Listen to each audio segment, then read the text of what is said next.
disko on ikkagi nagu tantsumuusika. Et see on nagu siuke, minu jaoks on see positiivne tantsumuusika, selline mažoorne. Et ei ole nagu, ei ole tiip, vaid on lõbus.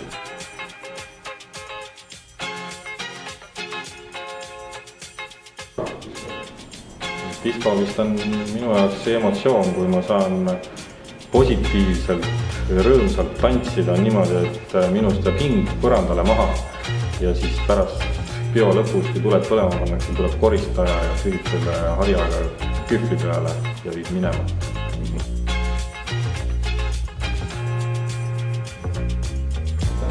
Et siuke mees nagu Neil Rogers on teinud enamus neid diskolugusid, mis mulle meeldivad.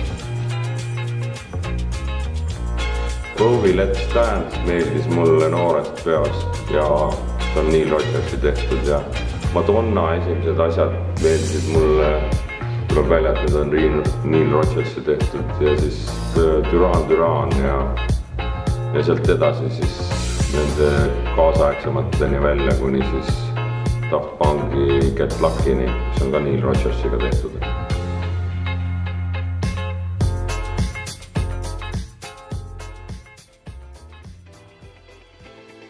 Minu jaoks üks parimaid lugusid on vist läbi aegade Chic I Want Your Love, aga sellest just tänapäevase moodsam töötlus Dimitri from Paris käest, et see bassikäik on selline, mida kuulad nii hea kui halva tujuga ja hea tuju läheb veel paremaks, halb tuju läheb heaks.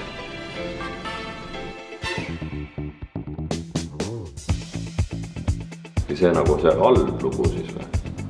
Oli siis ikkagi minu jaoks Modern Talking ja Bad Boys Blue ja siuksed rõvedad asjad.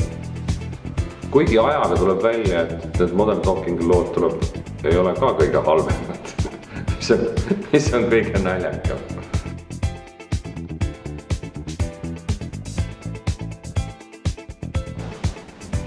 No esimesena meenus mulle halbadest diskolugudest Village People ja YMCA. Siis kui paljude arvates oli see naljakas, siis mina ei saanud sellest naljast kunagi aru ja siiamaani ei saa.